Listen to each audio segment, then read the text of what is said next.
अस्सलाम वालेकुम everyone, welcome back to my YouTube channel Nilufar Afreen. कैसे हैं आप सब लोग? उम्मीद करती हूँ सब खुश और खैरियत से होंगे। अल्हम्दुलिल्लाह मैं भी अच्छी हूँ। मैं लंच कर रही थी और किसी ने दरवाजे पर दस्तक दी। मैं जाकर दरवाज़ा खोली तो सामने कुरियर बॉय खड़ा था। फिर मुझे ये पार्सल रिसीव हुई और लंच से फ़ारिग होने के बाद मैंने सोचा कि कैमरा ऑन करके आपके साथ इसकी अनबॉक्सिंग करती हूँ और दिखाती हूँ कि इस छोटे से बॉक्स के अंदर में क्या है।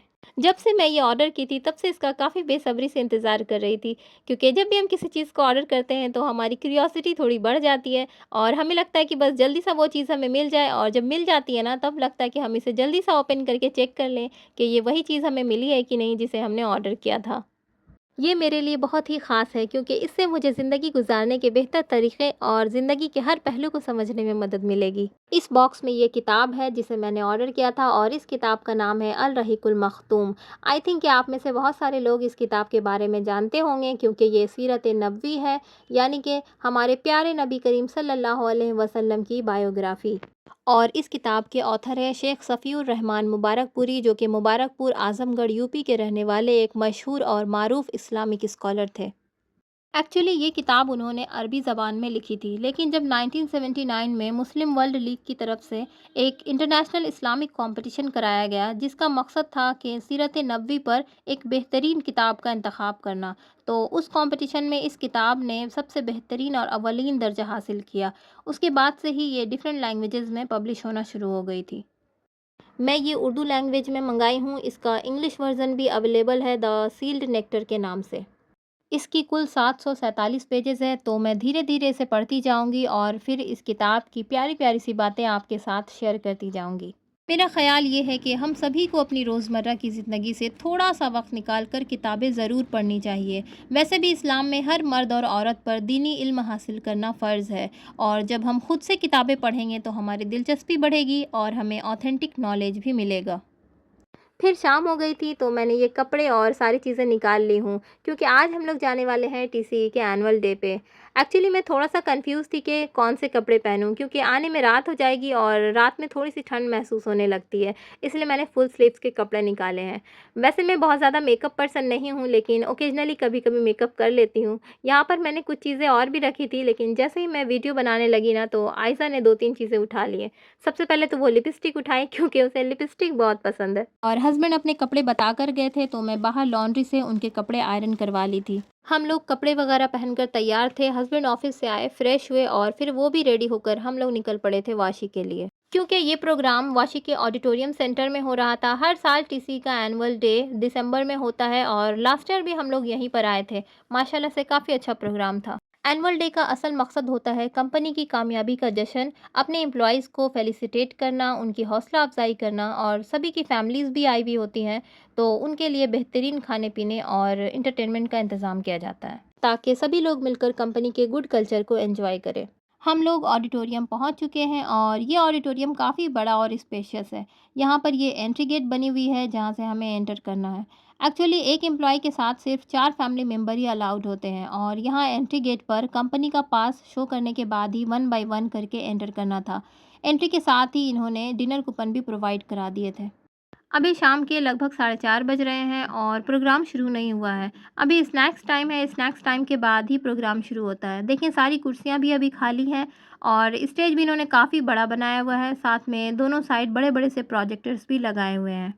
तो हम लोग आ गए थे ये स्नैक्स सेक्शन की तरफ, और सबसे पहले हमारी नज़र ये छोटे-छोटे क्यूट से समोसे पर पड़ी। इसका ज़ायक़ा भी बहुत बेहतरीन था। उसके बाद ये थी कोथिंबर वड़ी, इसका टेस्ट भी मुझे बहुत अच्छा लगा। ये एक पॉपुलर महाराष्ट्रियन स्नैक्स है और इसे मैं पहली बार ट्राई की थी, तो इसका टेस्ट भी मुझे काफ़ी पसंद आया।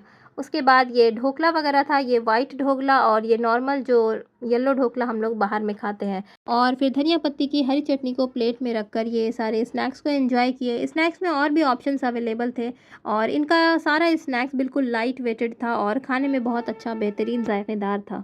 स्नैक्स के दूसरे साइड ये ड्रिंक्स का कॉर्नर था और काफ़ी वैराइटीज़ भी अवेलेबल थी। यहाँ पे different types of shakes and juices available थे, तो मैंने अपने लिए ये ऑरेंज के जूस लिए थे। स्नैक्स के बाद हम लोग आ गए स्टेज की तरफ। सारी कुर्सियां भर चुकी है, सभी लोग अपनी अपनी जगह पर बैठ गए और बस अब प्रोग्राम शुरू होने वाला ही था। प्रोग्राम शुरू होते ही सबसे पहले रतन टाटा, जो अब हमारे बीच नहीं रहे, उन्हें ट्रिब्यूट पे किया गया। बेशक रतन टाटा एक विजनरी लीडर थे, जिन्होंने अपनी काबिलियत के दम पर टाटा ग्रुप को एक नई बुलंदियों तक पहुंचाया। उनकी लीडरशिप का सबसे बड़ा सबूत ये है कि उन्होंने सिर्फ कंपनी के ग्रोथ पर ही फोकस नहीं किया, बल्कि अपने हर प्रोजेक्ट में एथिकल वैल्यूज़ को भी शामिल किया। रतन टाटा एक सक्सेसफुल बिजनेसमैन के साथ साथ एक इंसानियत पसंद शख्सियत भी थे, जिन्होंने हमेशा अपनी प्रॉफिट का एक हिस्सा education, health care and social welfare पे लगाया। और रतन टाटा ने अपने विजनरी लीडरशिप से टाटा ग्रुप को एक ट्रू ग्लोबल ब्रांड भी बनाया। और इस तरह से उन्हें याद करते हुए पूरे भरे महफिल में नम आंखों के साथ उन्हें ट्रिब्यूट पे किया गया। और फिर ये बच्चों का प्रोग्राम शुरू हो गया। कुछ छोटे बच्चों ने अपने प्यारे आवाज़ में सिंगिंग की, कुछ ने डांसिंग की और कुछ ने अपने क्रिएटिव अंदाज में दिलकश परफॉर्मेंस भी दिए। इतने सारे लोगों के बीच बड़े स्टेज पर ये छोटे छोटे बच्चे भरपूर जज्बा और पूरी एनर्जी के साथ परफॉर्म कर रहे थे। इनसे इनका पर्सनल कॉन्फिडेंस भी जाहिर हो रहा था। बच्चों के परफॉर्मेंस पर पूरा ऑडिटोरियम तालियों से गूंज उठा।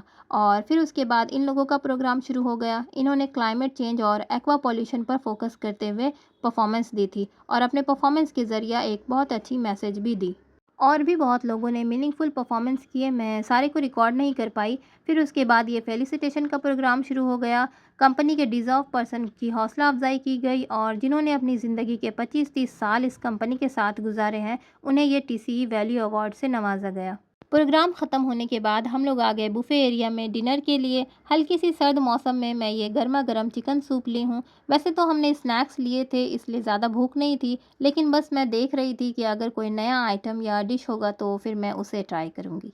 और ये सारी ग्रेवी वाली डिश थी। वैराइटीज़ तो बहुत थी, वेज और नॉन वेज दोनों ही की। मैंने सोचा पहले राइस ले लेती हूँ, फिर देखती हूँ कि उसके साथ कौन सी ग्रेवी लूँ।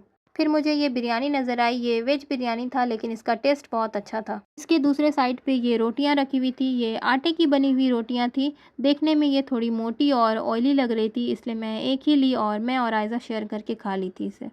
ग्रेवी में मैं ये चिकन ली थी और ये देखें, ये ढाबा वाला मुर्ग इसका नाम था। खाने का टेस्ट कुछ डिश का बहुत अच्छा लाजवाब था और कुछ डिश का बिल्कुल नॉर्मल सा ही था। ये था मेरा डिनर का प्लेट। और डिनर करने के बाद आयज़ा आ गई थी यहाँ साउथ इंडियन के स्टॉल पर। वैसे साउथ इंडियन वाले ना डोसा बहुत अच्छा बनाते हैं, लेकिन डोसा थोड़ा हेवी हो जाता है और हम बिल्कुल अप टू द नेक हो चुके थे, इसलिए कुछ और ट्राई करने का हमारा बिल्कुल भी मन नहीं था। इतना सारा डोसा एक ही बार में ये राउंड राउंड करके बना रहे थे ना, तो आयज़ा बड़े मज़े से इनका प्रोसेस देख रही थी। ये है चटनी का पॉट और यहाँ जो भी गेस्ट आए हैं वो मोस्टली टीसी के एम्प्लॉय और उनकी फैमिली ही है, लेकिन इस पॉट की हालत देखें। खैर हम लोग आ गए थे ये डेज़र्ट की तरफ। यहाँ छोटे छोटे से गुलाब जामुन और गाजर का हलवा था, तो हम लोगों ने ये कुछ डिज़र्ट ट्राई किए। और आखिर में यहाँ पर बहुत ही इंटरेस्टिंग कलरफुल माउथ फ्रेशनर्स थे। इनमें से कुछ मैं पहली बार ट्राई कर रही थी, तो मैंने इस स्टाफ से इसके नाम पूछे, लेकिन इन्हें भी इस माउथ फ्रेशनर्स के नाम नहीं मालूम थे। मैं ये ब्लैक वाले ट्राई की थी, इसका टेस्ट मुझे बहुत अच्छा लगा। जब हम लोग डिनर के लिए एंटर कर रहे थे ना, तो सबसे ज़्यादा क्राउड बीच के एक सेक्शन पे था। वो मैं आपको अभी दिखाती हूँ। और अभी भी थोड़ी थोड़ी है, लेकिन अब ज़्यादातर लोग जा चुके हैं और क्राउड भी बिल्कुल ख़त्म हो गया, क्योंकि यहाँ पे पानी पूरी ही ख़त्म हो गया था। तो बस ये था आज का छोटा सा व्लॉग। वीडियो आपको कैसा लगा कमेंट सेक्शन पर लिखकर ज़रूर बताएं। मुझे अपनी दुआओं में याद रखें। फिर मुलाकात होगी आपसे एक नए व्लॉग के साथ। मेरे वीडियोस को लाइक करें, फैमिली एंड फ्रेंड्स के साथ शेयर करें और बिल्कुल सब्सक्राइब भी कीजिए। अल्लाह हाफिज़।